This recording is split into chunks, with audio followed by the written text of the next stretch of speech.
चलिए खैर, अब आज के ट्रेड की बात करते हैं। चलिए, स्टॉक जो पसंद है मुझे इस वक़्त, गुड आफ्टरनून टू यू, वो है कैम्स। कैम्स में एक अप मूव मिला है, करीब 5 दिन का कंसोलिडेशन मिला है और उसके बाद आज एक ब्रेकआउट मिला है। ट्रेड करा है 3435, बहुत ही टाइट स्टॉप 3400, बस ₹35 का स्टॉप है। ऑन द अपसाइड करीब 3500 पॉसिबल है। Camps India. ओके, 34 पे कैम्स, वो पहला स्टॉक कैपिटल गुड्स, ये कैपिटल मार्केट सेगमेंट में जो थोड़ी सी कन्विक्शन जिसमें लौट रही है, और 3.25% ऊपर। मैं आऊँगा थोड़ी देर पे, इस पे कोई एवरेज पार भी हुआ है इसमें मेरे ख्याल से।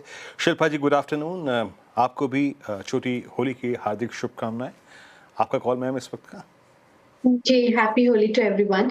मेरा ध्यान अभी ट्यूब इन्वेस्टमेंट पे जा रहा है। ट्यूब इन्वेस्टमेंट मुझे लगता है 3050 तक के लेवल्स के लिए एकदम तैयार है। तो यहाँ पे विद सपोर्ट ऑफ 2900 आप ट्यूब इन्वेस्टमेंट में लॉन्ग जा सकते हैं।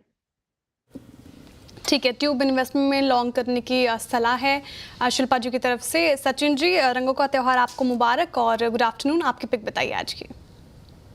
Shreya, good afternoon to all the panelists and Holi की आपको भी शुभकामनाएं।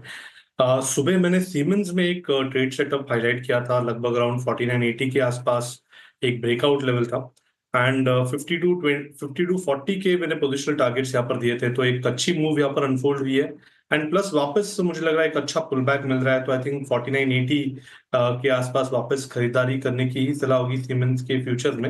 एंड जिस तरीके से सेटअप है, मुझे लग रहा है ज्यादा ट्रेड्स ओपन नहीं रखने चाहिए एंड सीमेंस मुझे लग रहा है एक अच्छे ट्रेंड में ऑलरेडी इवॉल्व हो रहा है। तो ये पुल बैक वापस एक अच्छी अपॉर्चुनिटी है जहां पर इंट्राडे के लिहाज से भी थोड़े से लॉन्ग्स रीइनिशिएट करने चाहिए। स्टॉप लॉस सुबह का ही होगा, लगभग अराउंड 4940 का, यदि आपको मेंटेन करना है ऑन क्लोजिंग बेसिस। एंड जिस तरीके से स्ट्रक्चर है, हो सकता है कि 5100 से लेके 5240 तक के लेवल्स 1 से 2 दिनों में अगले हफ्ते में नजर आ सकते हैं। तो यहाँ पर खरीदारी करने की सलाह होगी सीमेंस के फ्यूचर्स में। खरीदारी करने की राह होगी सीमेंस के फ्यूचर्स में। आशीष चतुर्मोता को जोड़ते हैं। आशीष, गुड आफ्टरनून। आशीष, आपके रेडार पर कौन सा stock? Happy Holi to you as well. बिल्कुल, सबसे पहले आपको चैनल पे मौजूद सभी हमारे पैनलिस्ट को और सभी दर्शकों को इस होली की बहुत बहुत शुभकामनाएं। देखिए, मेरे दिमाग में 2 सेक्टर्स चल रहे थे अनुज, ये डिस्कशन के पहले। तो बैंक्स की हमने क्योंकि बहुत चर्चा पहले भी की, पर एक बार मैं अपना व्यू वापस वहां रखना चाहूंगा। मुझे लगता है कि प्राइवेट बैंक्स बहुत अच्छी स्ट्रेंथ दिखा रहे हैं और उसमें HDFC, ICICI की तो हमने काफी चर्चा की। मुझे लगता है कोटक महिंद्रा बैंक में भी एक बहुत बढ़िया ट्रेंड अब बनना शुरू हो चुका है और जैसे हम हमेशा कहते हैं कि वैल्यूएशन की कंफर्ट बहुत ही अच्छी है। 2.2 टाइम पे आपको पूरा प्राइवेट बैंक का जो स्पेस है वो देखने को नजर आ रहा है प्राइस टू बुक पे। तो ये बहुत बहुत कंफर्टेबल वैल्यूएशन है और यहाँ से हमें लगता है कि जिस तरह से RBI ने 3 बड़े कदम उठाए, पहले तो रेपो रेट में 25 बेसिस पॉइंट की कमी की, दूसरी जो रिस्क वेट है NBFCs और MFIs के लिए उसके अंदर में रिस्क वेट कम किया, और तीसरा जिस तरह से लिक्विडिटी सपोर्ट करने का काम RBI ने किया, ये मेरे हिसाब से क्रेडिट ग्रोथ एनवायरनमेंट के लिए काफी पॉजिटिव रहेगा। और उसके चलते मुझे लगता है कि यहाँ पर पे कोटक महिंद्रा बैंक के अंदर एक पोजीशन की मैं बात करूंगा। और टेक्निकली आप देखेंगे बहुत लंबे कंसोलिडेशन के बाद, यानी मोटा मोटी ऑलमोस्ट 3 साल के बाद ये स्टॉक अब 1980 2000 की जो ट्रेजेक्टरी है उसको इवेंचुअली क्रॉस करने की कोशिश कर रहा है। तो मेरे हिसाब से अब 1920 1930 जो रिसेंट लोज थे वो बहुत बढ़िया सपोर्ट के तौर पर काम करेंगे और मैं समझता हूँ स्टॉक एज अ पोटेंशियल जहां पे ये 2250 2300 तक की पोजिशनल अपसाइड दिखा सकता है, जो कि मोटा मोटी मेरे हिसाब से 10 से 12% की अपसाइड मुझे लगता है कोटक महिंद्रा जैसे स्टॉक के अंदर में देखने को मिल सकती है। एज अ डिस्क्लोजर, ये सभी स्टॉक जो हमने अभी नाम लिए ये हमारे पोर्टफोलियो एपेक्स PMS में बने हुए। और जिस टारगेट का आपने जिक्र किया 2250, वो नवंबर 2021 का कोटक का ऑल टाइम हाई है और इस वक्त कोटक दिसंबर 2021 के बाद अपने सबसे सर्वोच्च स्तरों पर ट्रेड कर रहा है, यानी मल्टी ईयर हाई पे। कल कोटक में शॉर्ट कवरिंग थी और आज कोटक विद इन बैंक की निफ्टी, मतलब जो स्टॉक्स हैं उसमें थर्ड टॉप OI गेनर है with 0.4% OI builder. Please OI रखिएगा स्क्रीन पे एक बार। तो Kotak with PNB, ICICI bank and Canara bank आज के 4 stock futures within Nifty bank जो अच्छा करता हुआ 1.8%, 18%। Somil, good afternoon. आपका ट्रेड इस वक्त का? Happy Holi to everyone. मेरा ट्रेड होगा GMR एयरपोर्ट पे। एंडिंग नाइडल पैटर्न से ऊपर की तरफ ब्रेकआउट हुआ है। मोमेंटम इंडिकेटर में बाय सिग्नल है, इनफैक्ट पॉजिटिव डाइवर्जेंस भी है। स्टॉप लॉस होगा 72 और टारगेट होगा 80 का। GMR एयरपोर्ट्स डे हाई पे कारोबार करता हुआ बाई साइड की ट्रेड आती हुई सोमिलचू की तरफ से। मानस जी, वेरी गुड आफ्टरनून और होली की हार्दिक शुभकामनाएं आपको। क्या पिक कर रहे हैं आज? गुड आफ्टरनून श्रेया जी, और आपको भी होली की बहुत सारी शुभकामनाएं। तो देखिए, सन फार्मा पे खरीदारी करने की राय रहेगी। पिछले 3 सेशन से हम देख रहे हैं कि यहाँ पर हायर टॉप हायर बॉटम बन रहे हैं। स्टॉक 20 डे मूविंग एवरेज के ऊपर कंफर्टेबली सस्टेन कर रहा है, तो आई थिंक ये रैली कंटिन्यू हो सकती है। तो सन फार्मा में 1669 के स्टॉप लॉस से खरीदारी करने की राय रहेगी। 1715 1715 तक के टारगेट्स पॉसिबल है। अगर चाहे तो 1680 का कॉल ऑप्शन लिया जा सकता है। 22-23 रुपए पे ट्रेड हो रहा है। इसमें आपको 17 रुपीज के स्टॉप लॉस से खरीदारी करके चलनी है और 37 रुपीज के टारगेट सेट करने हैं। ओके, देखिए यहाँ पे कॉल्स पूरी हो गई और सन फार्मा मेरे ख्याल से ये कल शॉर्ट कवरिंग थी। यहाँ पे जरा सन फार्मा का ओआई रखिएगा, आप ट्रेंड्स को देखिए। तो सन फार्मा में कल शॉर्ट कवरिंग थी, कल लोअर स्टॉप ओआई गेनर था। सन फार्मा 1680 की यहाँ पे कॉल बाय है। ओआई रखिएगा जरा, एक बार देखते हैं वहाँ पे क्या हो रहा है। सेकेंड डे जब ये भाग रहा है 8.5% ओआई बिल्डअप हुआ है। अच्छा, अब जरा रखिए कुछ सेक्टोरल इंडेक्सेस। अभी हम अनुज में जो बात कर रहे थे कि निफ्टी बैंक 100 वेमा को बचाता हुआ, निफ्टी 100 वेमा को 2 हफ्ते से बचा रहा है। निफ्टी आईटी क्रैक हो रहा है और कुछ ऐसे इंडेक्सेस जो उतने सिंक नहीं हुए। आशीष, मैं पिछले 3 दिन से जो भाव कॉपी बढ़ रहा हूँ उसमें मेरे को थोड़ा सा बायस फार्मा की तरफ झुका हुआ नजर आया। 2 हफ्ते के पॉजिटिव डाइवर्जेंस यहाँ पे नजर आए हैं। कुछ फार्मा में आप लोगों ने ऐड किया है क्या लोअर लेवल्स पे? बिल्कुल। तो देखिए वीरेंद्र, यहाँ पर आप देखेंगे तो निफ्टी फार्मा जो है वो अपनी एक तो 20 डे मूविंग एवरेज के आसपास आ चुका है और उसको इवेंचुअली क्रॉस करने की कोशिश कर रहा है। दूसरी बड़ी बात यहाँ पर यह है कि जो फार्मा के अंदर में आपने एक रिलेटिव स्ट्रेंथ पिछले कुछ दिनों में देखी, ये थोड़ी डिप हालांकि लास्ट 2-3 हफ्तों में जरूर आई, बट इसके अंदर में जो सीडीएमओ प्लेस थे वहां पर पे हमें लगता है बहुत ही अच्छे वैल्यूएशन का कंफर्ट हमको मिल रहा है। और उनके अंदर में हम निश एपीआई की जो कंपनीज है, जैसे डिवीज लैब जैसा लार्ज कैप कंपनीज की बात करें, या अगर से हम थोड़े मिड कैप की बात करें तो पिरामल फार्मा या इवन कॉनकॉर्ड बायो जैसी जो कंपनीज है, जो कि मुझे लगता है कि सीडीएमओ अपॉर्चुनिटी का बहुत ही बढ़िया बेनिफिशियरी रहने वाले हैं। और हमें लगता है सीडीएमओ स्पेस जो है वो एक ऐसा स्पेस रहेगा जहां पे हमें डबल ग्रोथ देखने को मिलेगी as compared to what we have seen in the last 4 year period. तो एक बहुत अच्छी ग्रोथ मोमेंटम में कहीं ना कहीं सीडीएमओ स्पेस आता हुआ नजर आएगा।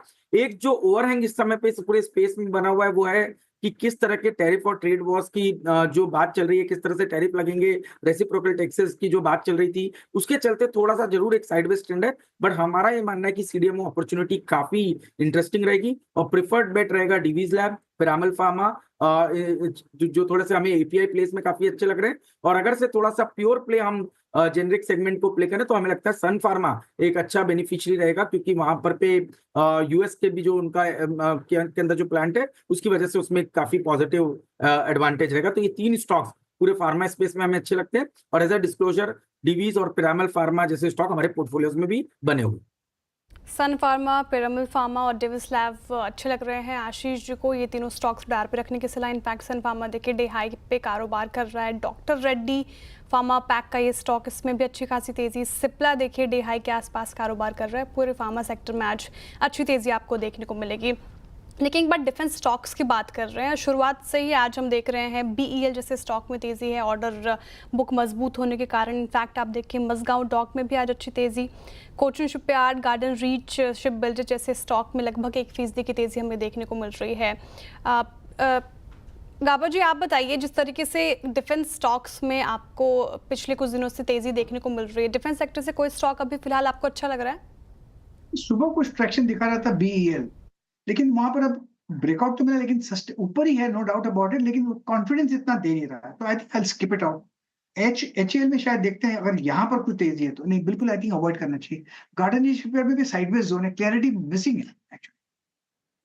ओके, क्लैरिटी मिसिंग है यहाँ पर हिंदुस्तान एरोनॉटिक्स में। मीनवाइल निफ्टी फिर डे लो की तैयारी कर रहा है। 22,417 इंटर डे लो था 22,403 का, अब 22,416 पर। देखिए अगेन आज जैसे मैं कह रहा हूँ एक टिपिकल ऑप्शन राइटर्स डे है।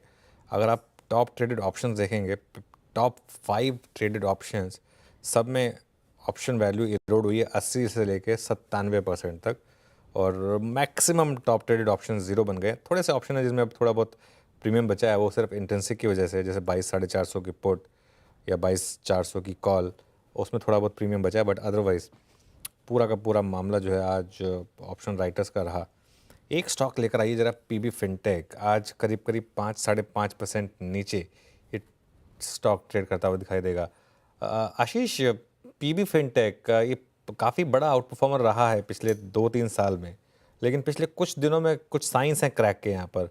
आपके पोर्टफोलियो में है क्या और आपका व्यू क्या है स्टॉक पर? तो अनुज, नहीं, ये हमारे पोर्टफोलियो में नहीं है। इनफैक्ट पहले जरूर इसकी पोजीशन होती थी, पर हमने इस स्टॉक को ऊपरी स्तरों पे प्रॉफिट बुकिंग कर ली थी और ये डैमेज से थोड़ा बच गए। बट और मुझे लगता है कि अभी भी ये जो वीकनेस है, काफी सस्टेन्ड वीकनेस है, तो थोड़ा सा इस स्टॉक से अभी बच के रहना चाहिए। क्योंकि आप देखेंगे एक जो एक हम कंपनी ट्रैक करते थे, नौकरी इन्फो एज, जिसका एक तरीके से होल्डिंग भी था जोमेटो, पॉलिसी बाजार जैसे स्टॉक में, वहां पर भी काफी बड़ा डेंट हमें देखने को नजर आ रहा है। और सेम जो ट्रेंड है वो न्यू एज कंपनीज में, स्विगी, जोमेटो, सभी के अंदर में बनता हुआ नजर आ रहा है।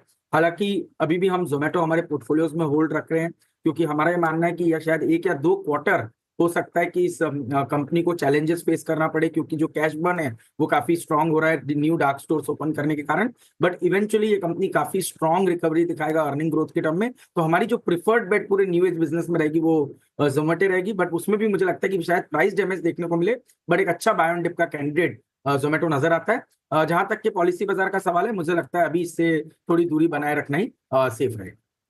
पॉलिसी बाजार से दूरी बनाने की सलाह। और स्पेस में बात करें न्यू एज बिजनेस में, तो जोमेटो पसंद आ रहा है आशीष जी को, और जिस तरीके से ये अपने बिजनेस को लेकर एक्सपैंड कर रहे हैं, तो बाय ऑन डिप्स की रणनीति आप जोमेटो में अपना सकते हैं। कुछ और स्टॉक्स की बात करते हैं जिसमें लगातार डेंट हमें पड़ता नजर आया। बीएससी का स्टॉक रखिए स्क्रीन पर, लगभग 6% की गिरावट, इनफैक्ट आज ही नहीं लगातार ये गिरावट सस्टेन करती हुई नजर आ रही है।